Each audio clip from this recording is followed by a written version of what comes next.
we're going to start off the forum with the pre-submitted community questions. Those questions were released online this afternoon, and so they're online, they've been sent to Twitter, they're on Facebook, and then we're also going to give them to the press as well. So, and those questions are in front of our panel members. And then you'll also have a chance to have your questions answered as well if they're not answered in the first part of our forum. So we're going to spend about the first 30 minutes answering the pre-submitted questions, and then the final 20 minutes or so will be community-submitted questions. Hello, everybody. Hey, Aaron. First of all, give yourselves a round of applause for being here and for showing up today. I had 3 questions when Rachel asked me to do this. The first question was, how many people turned you down before you asked me to moderate this? The second was, why did they turn you down? And the third is, why should I not turn you down? Sure. Good evening, everybody. My name is Cliff Wilson. I'm the Assistant Director for Northwest Florida for the Department of Environmental Protection. I've got Pensacola office, Panama City, and in Tallahassee. I had another gentleman that was going to be here to represent, so unlike your panel, I am not an expert on wetlands. I'm an administrator, but his wife got ill the last few days, and so he was not able to attend. But I'll be here to assist as much as I can. I can promise you I take very good notes, and if there's anything that we need to get back with you on, we'll be happy to do that. So please ask whatever we can give assistance on.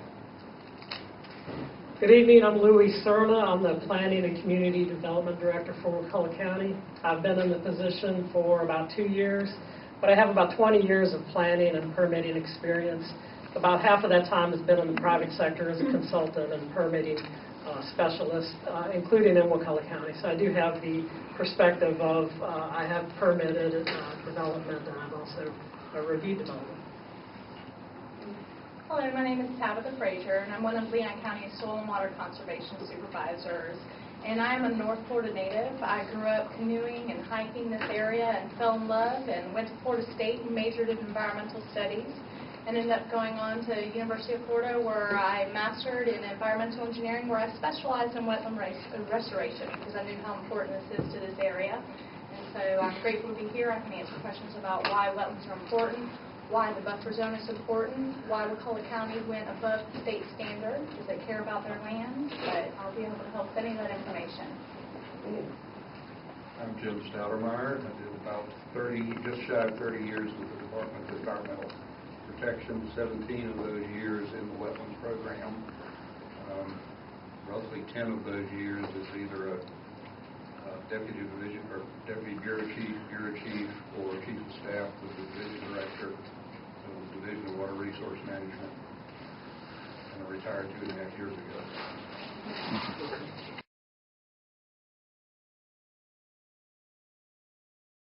I think it's important to make something clear to everybody. Please. The state and federal wetlands programs are wetlands permitting programs. We are in the business of reviewing applications to build things that infringe on wetlands and determining whether they can be built in accordance with statute and rule. Neither the state nor the Corps of Engineers nor the Northwest Florida Water Management District run a wetlands protection program. We want to run a permitting program. I used to comment back when I was employed gainfully. I never had a stamp that said denied for stupidity. We have to review everything that comes in the door and be perfectly candid. If an applicant has enough money and resources, almost anything can be permitted, whether it's a good project or not. I just want to get that out on the table front. I think I'd like to address the first question. I'll just read it out loud. But it says, when we are talking about wetlands and just building a few feet closer to the edge, why would the difference between 0 and 35 feet be important? For that matter, what would it make any difference between 35 feet and 75 feet? It seems that runoff and impact would not be much different either way. Can you please explain the reasoning and the difference it will make? Well, I just want to explain what a wetland buffer is. We know a wetland is totally wet. It's going to be a lake, a stream, or something. The buffer is the zone. It's an upland zone that has vegetation. And the reason it serves similar to a filter on a cigarette. If your mouth is the wetland and the filter is the buffer zone, the tobacco or the pollutants. There are so many sediments that are taken up by plants that are there that it also leaves habitats for birds to build nests. Often there's certain fish species that go in there. So the larger the buffer zone is, this creates a corridor. The greater the buffer zone, the more filtration, the larger animals that you can have in there. And the larger these zones, you actually can build connection corridors. There's animals that migrate between them. And I truly believe that the reason why Wakulla went above the state standard is because the bread and butter of this county is how beautiful it is. And we know that this county, the soil underneath of it is sandy. And whatever goes into the soil goes directly into our Florida aquaculture, the Florida aquaculture, and it also goes into Wakulla Springs. These are two things that are going to be polluted. Wakulla Springs was just upgraded. It's considered federally protected. It's considered polluted now. Wakulla County is required to clean up Wakulla Springs. Entering Lunas is just going to make it more of a problem. So I think that Wakulla County should continue to keep their buffer above state standards. This county is pristine compared to a lot of the other counties that we have in this state. And so to keep it a green county, I think would be wise.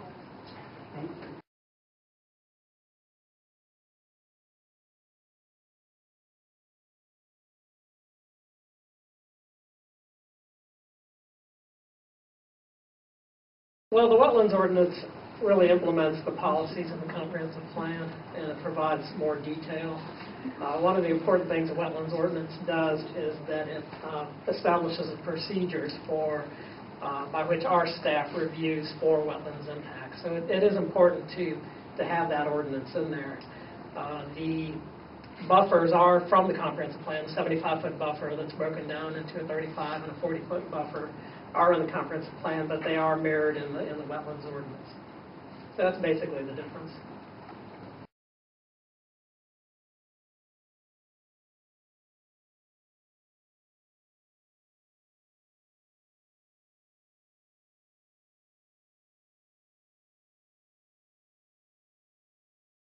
For the proposal, the direction of the board was actually to do away with the comprehensive plan language, not to repeal the ordinance, but just for sake of the question, if the ordinance went away, the ordinance does establish the process by which you can have variances. The comp plan, like most comprehensive plan language, provides general language that these are the buffers and this is what they shall be, and you may request variances subject to these guidelines. The ordinance gets into more detail, so it would probably not be a good idea to get rid of the ordinance and maintain the vague comprehensive plan language. But again, as I understand it, the proposal, the direction of the board, and the direction staff is headed in is to revise the buffer, or take out the buffer language in the comprehensive plan, and then we would come back later and revise the ordinance, not to get rid of everything in the ordinance, but to get rid of the buffer standards in the ordinance. Is this making sense to all of you? Yes?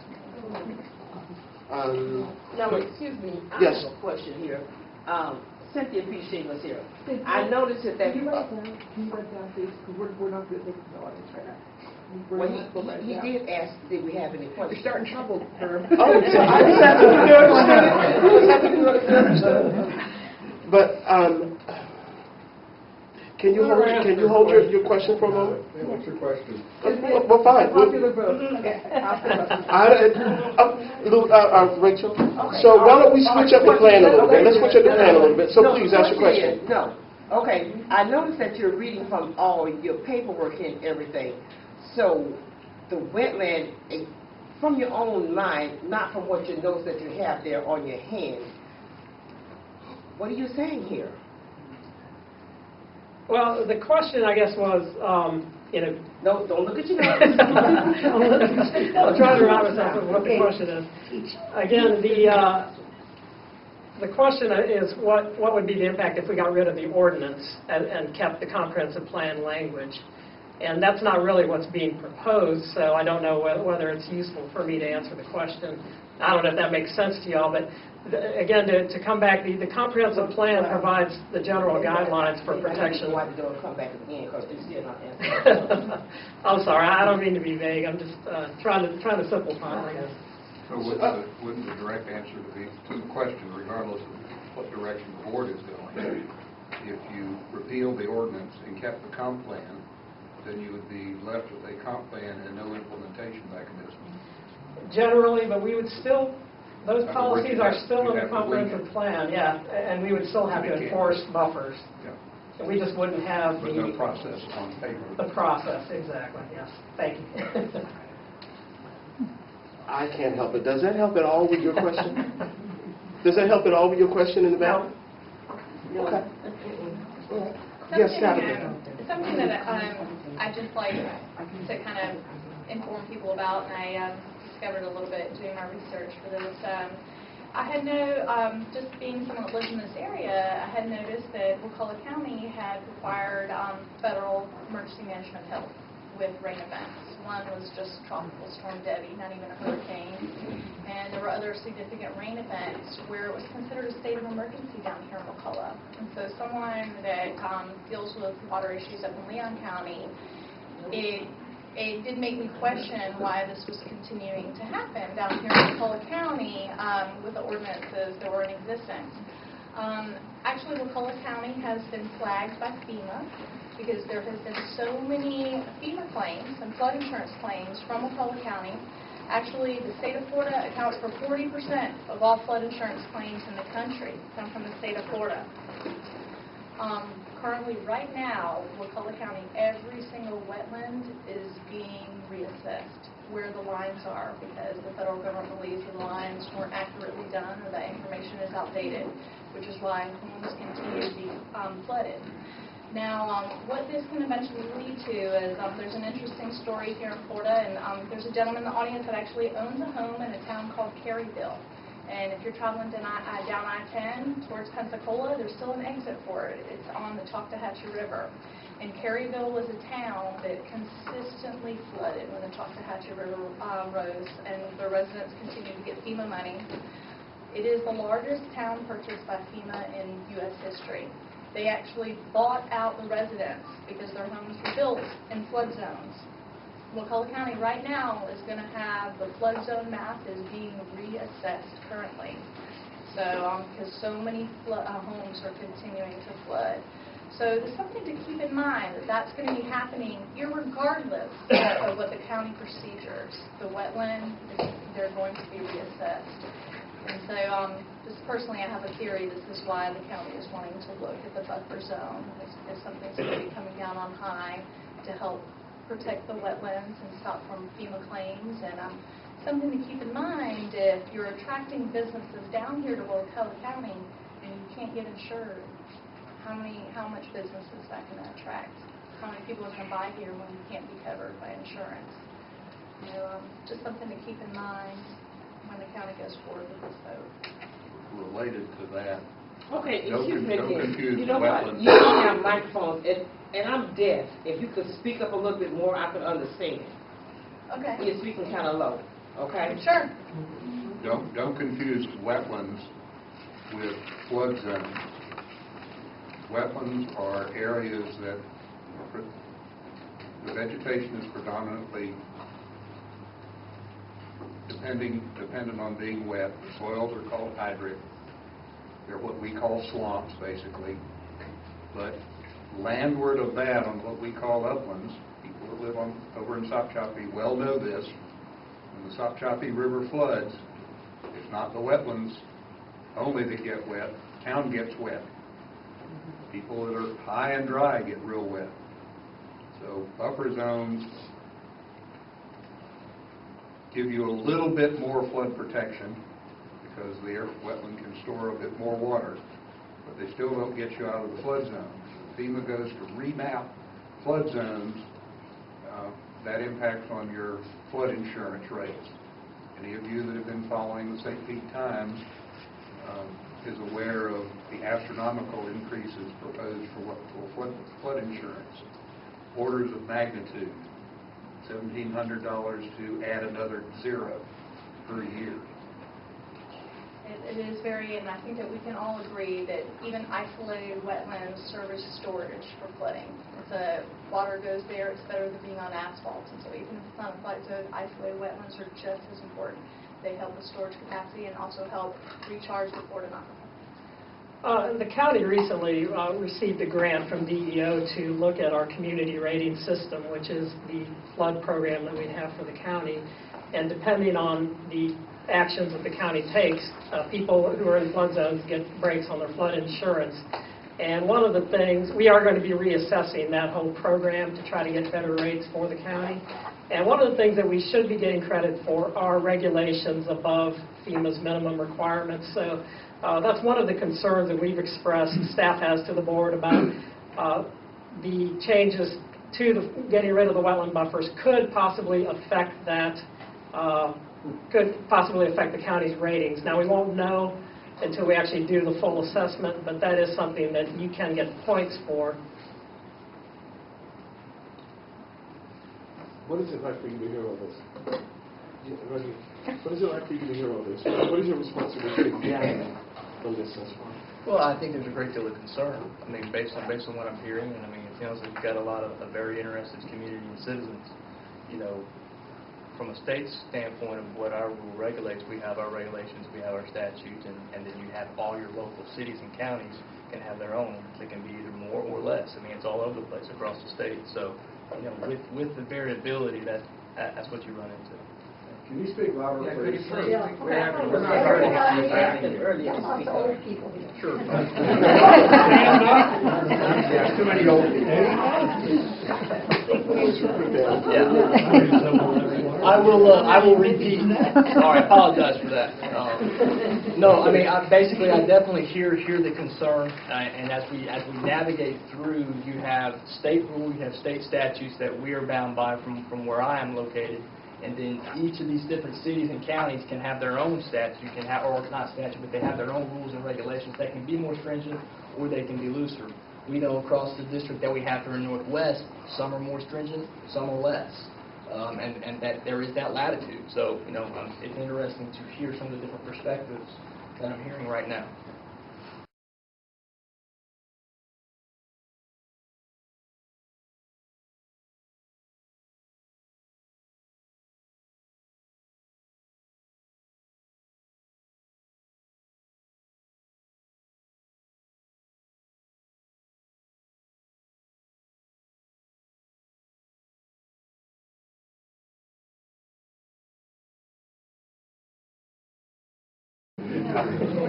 I'll have a go at it.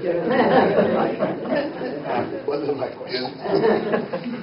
In the first, right up front, the state does not hold sovereignty over all land, water, and water bodies within its boundary.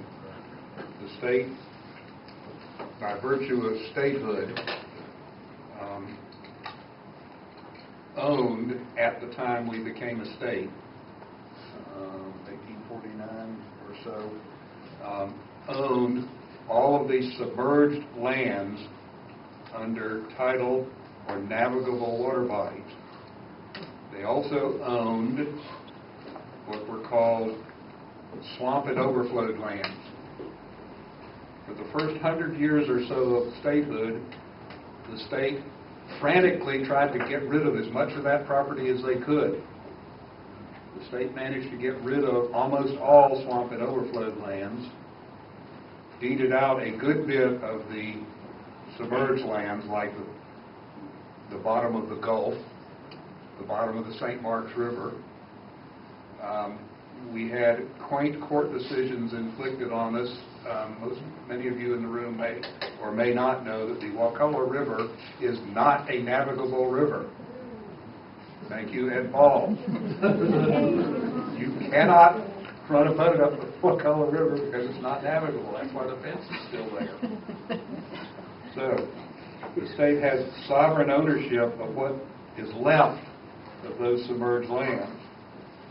Uplands and wetlands are not, never were, subject to sovereignty. The state has police powers over private property. The permitting programs are administered under the state's police powers to protect basically all the citizens. To give you an example, if you're downhill from me, it's in, or anybody that's downhill from me, it's in their interest that I not be allowed to flood you sinus deep in water because I paved all my property over, any more than it is to speed on the highway. So regulation of activities in uplands and wetlands is a police power issue. When you intrude past the wetland area into state-owned land, now you're using property that, quite candidly, doesn't belong to you. It belongs to all the citizens of the state of Florida, and you're asking the landowner, the state, for permission to use that property. Now, have I confused you at a higher level?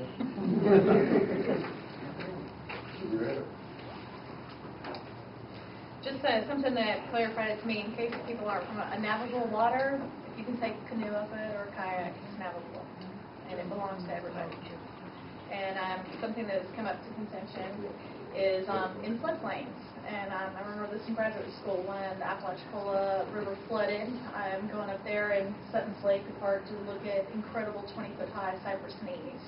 And that property is owned by someone, but when it's flooded, you can take a boat into it. And so I know that there was contentious issues. And the term of art is navigable by the ordinary and customary means of commerce at the time of statehood. That included pirogues and canoes, and there's an awful lot of litigation over whether various water bodies were in fact navigable at the time of statehood. We have a whole section at DEP that does nothing but deal with submerged lands ownership issues. And I won't even try to get into Spanish land grants. That's a whole other.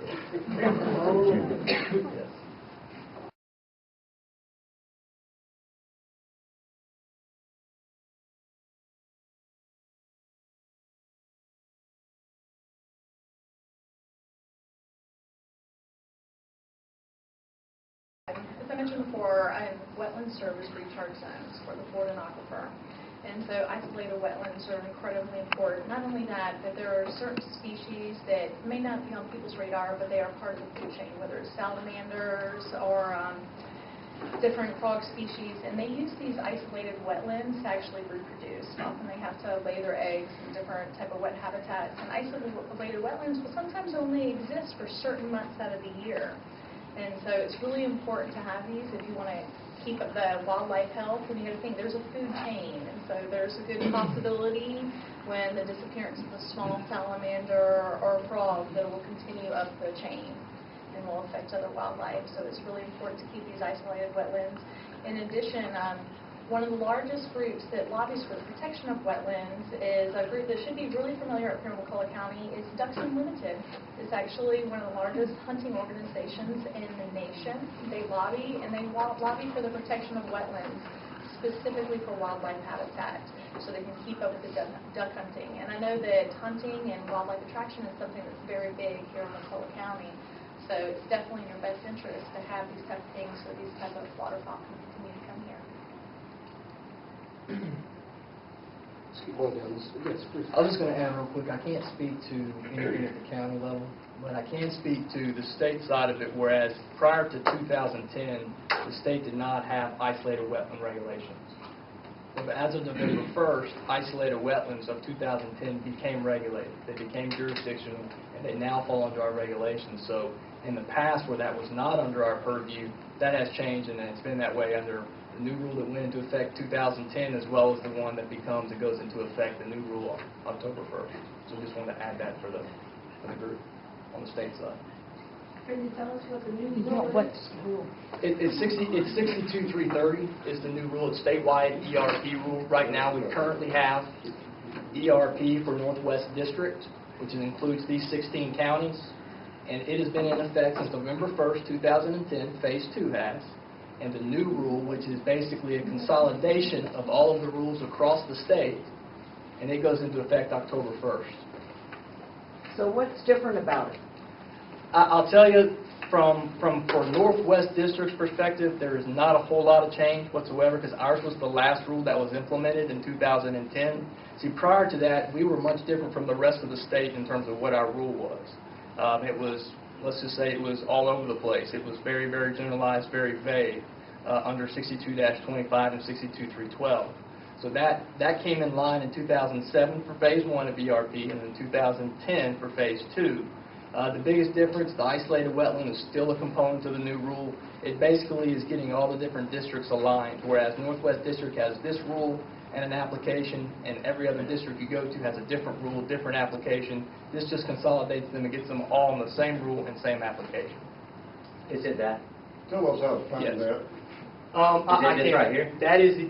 Well, This says Phase 2. that is Phase 2. That's what the current rule is today. The new one goes into effect October 1st, and it's available online. It's available on the website. So the website to find this, is that where people could go to find information? Absolutely. Okay. Absolutely. Well, I'll be glad to leave this somewhere Sure. or whatnot. Just to give you hopefully a quick thumbnail sketch. Prior to about 1994, you had a water management district programs regulating stormwater, DEP regulating dredge and fill, but not in isolated wetlands, DNR running the state-owned submerged lands program. In the 93-94 time frame, DER got renamed and was told to develop with the water management districts the environmental resource permitting program to merge stormwater, dredge and fill, and the sovereign submerged lands review process under the ERP permit, except for our good friends in Northwest Florida. Correct. Who were grandfathered out and suffered along with the ERP doing dredge and fill and stormwater and having to get a separate state-owned submerged lands approval. The Water Management District pretty much didn't do much in the way of permitting except ag and silviculture. The legislature kept extending the grandfathering. I won't bore you with why the Water Management District is chronically broke and the misplaced decimal on the ad valorem taxes. That's a whole other story. And actually, I would like for you to tell that story because Okay, it underscores why it is so important that local governments in this part of the state need to step up our protections. Our water management district in North Florida is the poorest district, and I'll let you pick up on exactly why. The story is, back when the water management districts were created, 4 of the 5 districts got a constitutional cap on their millage of 1 mil. Theoretically, Northwest Florida was supposed to be capped at half of that, and they misplaced the decimal, and they got capped at 0.05 mil. So instead of $1, they got capped at a nickel. Or, excuse me, dollar. Instead of being capped at 50 cents, they got capped at a nickel. 1/20th of the other What this resources. means is this comes out of property. So if $1 of every property value is given to a water management district, you can imagine how wealthy the more populated parts of the state are. Not only are we the least underpopulated part of the state, so we have less taxable property tax dollars, but we have a pittance compared to what the rest of the state gets, which is why it's so important these local governments here in Northwest Florida step up and continue, because the demands are not being met. It's too much on the Northwest Florida Water Management District. They don't have the money. They aren't able to hire the people to follow these regulations. So it's very important that counties here, if we care about our property, that we step up to the plate. And just to finish that thumbnail, in roughly 05, the grandfathering was repealed. We in the Water Management District were told to do a rule for Northwest Florida in 2 phases. Can you all hear him back there? Dredge and fill second. Can you all hear? But that's been in effect now since 2010. The current rulemaking is really just fine-tuning, making things a bit more uniform statewide in terms of fees, application forms, some general permits, and a few other things. Really no huge change. Herb? Things are different in Northwest. Decimal point's still in the wrong place? Decimal point's still in the wrong place. It is, and sadly, because it's a legislative issue, I think it's, Actually, it's a constitutional or issue. constitutional, 3/4 of our legislature to overturn it, or, I mean, near